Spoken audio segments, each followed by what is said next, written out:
Today we're going to try an experiment and make some buckram. I have this linen which I bought on eBay, very narrow weave. You can see here it's this is only 14 inches wide or so, but I like the quality of it. I thought it would make a nice lining for a period costume, because you see a lot of coarser weave linings in extant period garments, so I rather like that quality about it. Maybe toe, it's not the finest linen, certainly, and it's unbleached. You can see all the colors and striations from the natural color of linen. Anyway, I like the texture of it, and I think it's good and strong, and I think it might make some interesting buckram. Okay. Now I think you can see both the pot and the project. So I've got over here in my pot, I've got my sous vide set for 140, and that's the optimal operating temperature apparently for hide glue. I have not played with hide glue previously, so I'm a novice at this. I have no idea. I watched a couple of YouTube videos, and hopefully I've learned a few things.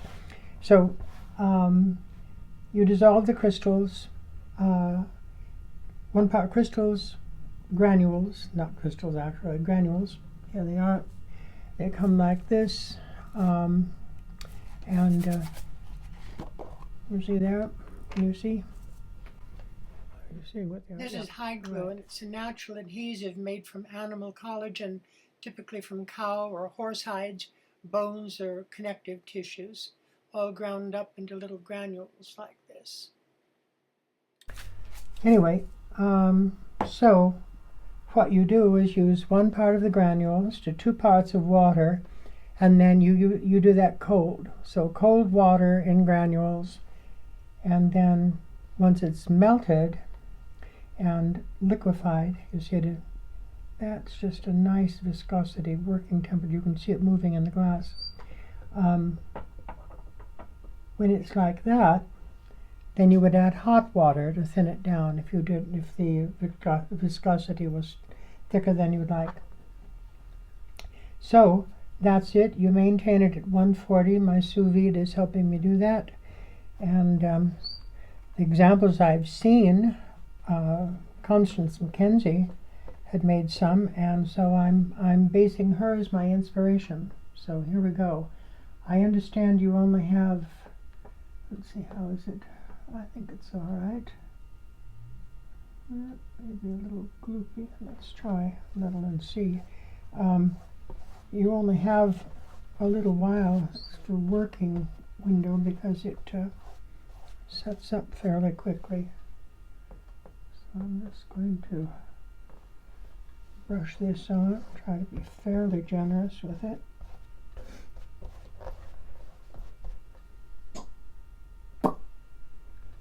That's Poco, my parrot, helping in the background. She's always good emotional support. Oh, you want to see? All right, hold on. Be right back. All right, so now Poco's with me, and all's right with the world.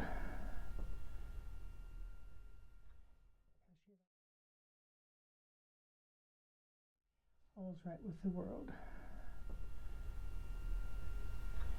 Because she likes to see whatever's going on. I don't know, is a glimmer.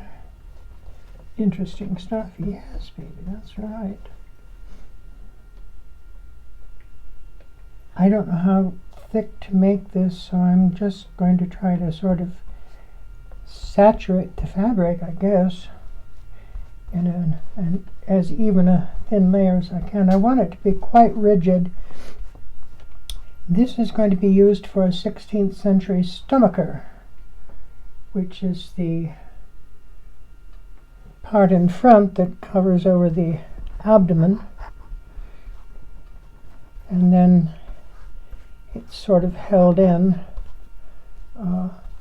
with the sides of the open front of the bodice, so it can be.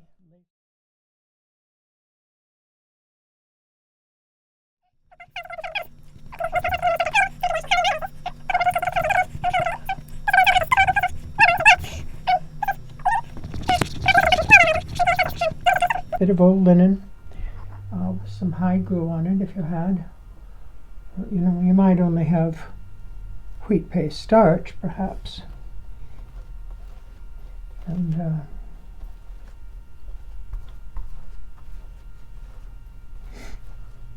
so this is going on fairly evenly, rather than like that. I've got it on this plastic cutting mat because I don't want to mess up my cutting mat underneath. I think we need to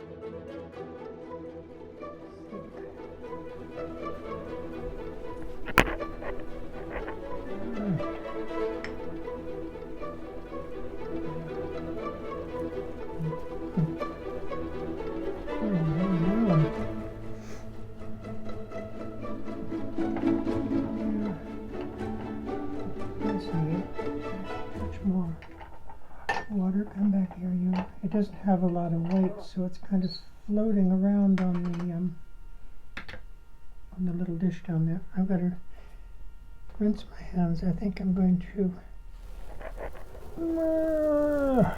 peel this up, and then I'm going to hang it up like that to dry.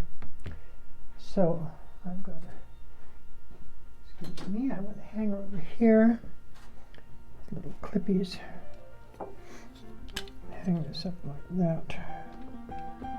That way it'll stay reasonably. Yes, baby, I know. That's not helpful. That's not helping. Okay. Now, we've got her ready to go.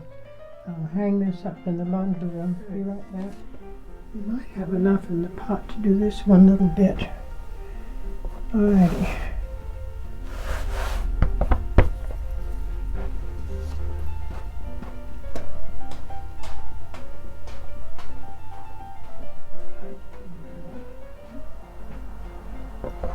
Oh, now this piece is just only about half the size of that other one.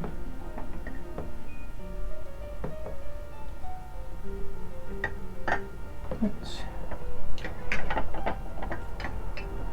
get some more.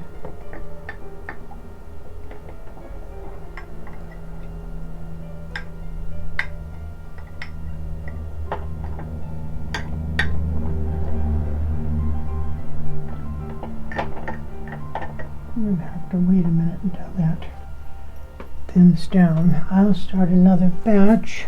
Okay, we're back here. And I've started a new batch right here, and this is 2-to-1. We're just going to let that sit over here while we work on this bit. And that has to sit for half an hour.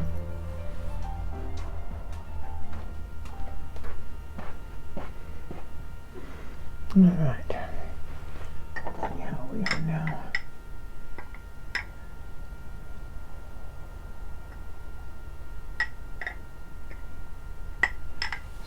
Few little granules, but I'm going to start anyway because I don't want to take all day about this.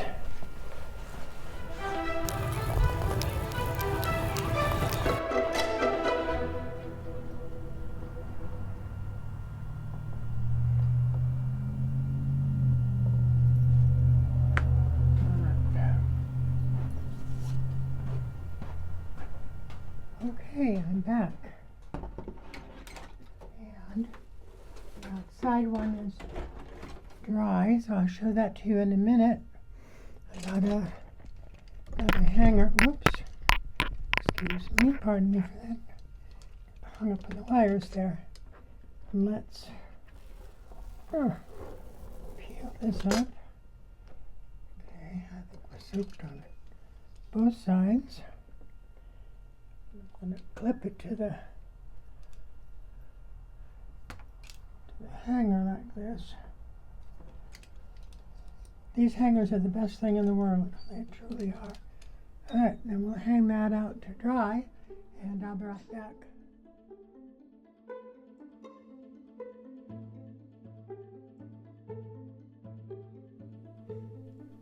Okay, here we are at the ironing board, and I have our piece of Buckram here. I think I want to use a pressing glove on this, so I don't get everything over the bottom of my iron. We'll use this as a pressing cloth to start out with. It'll probably stick onto this fabric bit.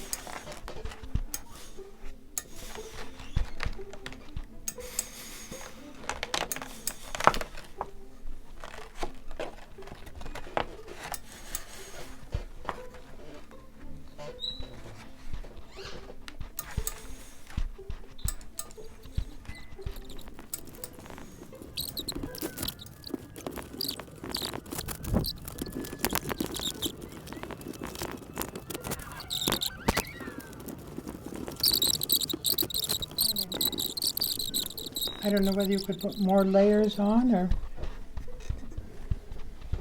there's something else you need to put with the gum. That's why I decided to go to this, because Constance had been working on this method for the green sleeves project, and I was following that, and I thought, well, that looks like fun. I think I'm going to try that with my project. So here we are.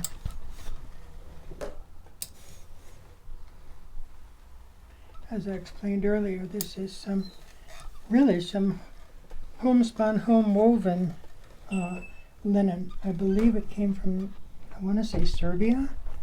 I may be wrong. I bought it a long time ago, and I was just enchanted with the texture of it, because I'm a weaver myself, and I love that sort of homespun-y look and feel. And I got a little spot on it. I can work to get that off. At any rate, that's it. That is, I pretend to be the thunder in the stage production. That is homemade Buckram, and that is stiff, stiff, stiff. That would make you a hat or anything else you wanted. So I think that's going to work very nicely in the stomacher. Stomacher will be this way, and I will be using a busk, but there won't be any bones in this. So I need to make several layers and patterns for the smaller layers, or cut them down, and then stitch all of those together. So waiting on the other piece of Buckram to dry, and if this is not enough, we'll have to come back and revisit and make some more, because I still have some more of this linen. But that's all today from Dame Eleanor's studio, and thank you for watching. I'll